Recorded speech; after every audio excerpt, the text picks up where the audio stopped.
Yan, so good afternoon guys, GTA Car. So meron tayong inquiry from La Union ata, kung di ako nagkakamali. So send lang natin yung parang virtual na tour or virtual showroom natin kasi malayo si boss. So ito yung ating 2015 Ford Everest Ambiente manual transmission.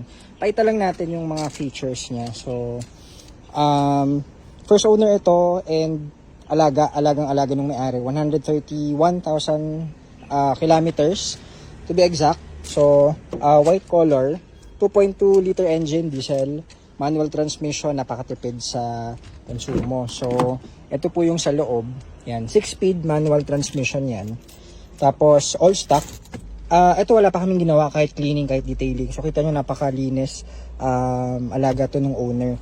May mga seat cover ito, papatanggal natin to para mas maganda syempre kapag dinetail na. So, ito yung sa mga steering niya. Kita nyo, 2015 model pero alaga o wala siya yung mga marks na mga kupas-kupas or whatsoever.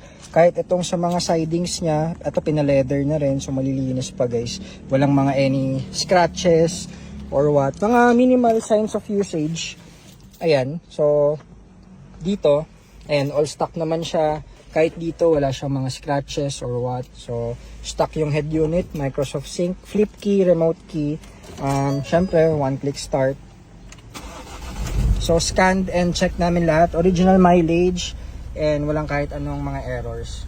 So, pinang-service na namin to, pinanggamit na namin to sa labas. May Bluetooth, napakalamig ng aircon, tsaka dual aircon to guys. Merong aircon sa likod. Ayan. Ang isang gusto ko dito, 7-seater na diesel to, SUV to guys. Pero, ayun, luwag ng likod. Pero napakatipid sa konsumo, lalo na manual transmission. So, ayun ang maganda sa mga ganito Ford. Diesel siya pero tipid sa konsumo. So, syempre, napakaganda ng sound system, plug and play yan. May Bluetooth na to kahit di siya touchscreen. Tapos, ito yung mileage niya. Ayan, 131,000. Yun ang exact mileage. So, ang isa pang maganda sa Ford, itong mga ganitong pick-up SUV nila na diesel, hindi siya parang truck. So, kapag ito yung steering wheel, ayun sobrang lambot. Yun yung difference niya sa ibang brands. Ayun So, napakalambot guys. Hindi pa tayo umaandar niyan Sobrang lambot i-drive ng mga SUV tsaka mga pick-up ng Ford. Yun ang maganda doon. Yun ang gusto ko sa kanila. So, may mga hawakan dito. Dito, may walang salamin pero may mga all stock din yan. May lalagyan ng shades. Andito yung mic nyo, yung mga ilaw. Dito, yan, ito yung may salamin. And, busina. Ganun na rin yung busina niya. Tapos, moving, shifting. Ano pa ba? Ayan, so, syempre, 7-seater to. Napakaluwag. Pakita na rin natin yung puan sa likod. Auto up and down sa driver seat. So, lahat ng electronics niya working guys. Yan. So, all stock. Walang any, syempre, hindi kami kumukuha ng flooded or may banggang unit. Malalaman nyo naman kapag all stock, ayan FOMO ko. So, original yan na parts. So, wala pa mga napalitan dyan. Lahat Ford.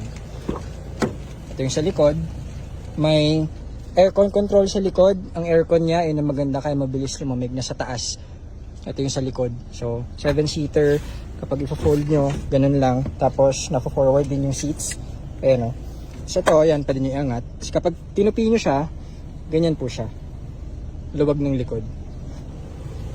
Tapos, bago pa yung mga gulong sa harap, dito naman sa likod, yeah. Ayan, napakaluwag ng cargo space. Stock lahat. Ito, may mga seatbelt. Tapos, mga cup holders dito. Wala mga gasgas din again. Tools, kompleto. So, may mga early warning device. Ito yung original na Ford na pang dito yan, yung iniikot na sa ilalim kasi yung spare tire, yung jack and yung mga other stuff na kailangan. Ano pa ba? Yun. And then, ito sa ilalim, yan. Diyan yung spare tire, syempre. Ayun, so 7-seater, 2.2 liter na Ford Everest next gen. Thursday yung coding. Wala namang coding sa province. Ito, papaputi pa natin yan. Kasama sa detailing. So, very minimal lang ng scratches and So, ayun. So, ayun po. Ito yung ating 2015 Ford Everest na pogi. If ever available pa naman. Check nyo lang. Pwede nyo test drive. Pwede nyo test drive sa malayong gusto nyo. Tapos may fog lights na rin. Kompleto naman lahat. So yun, good afternoon GTA Cars. Thank you.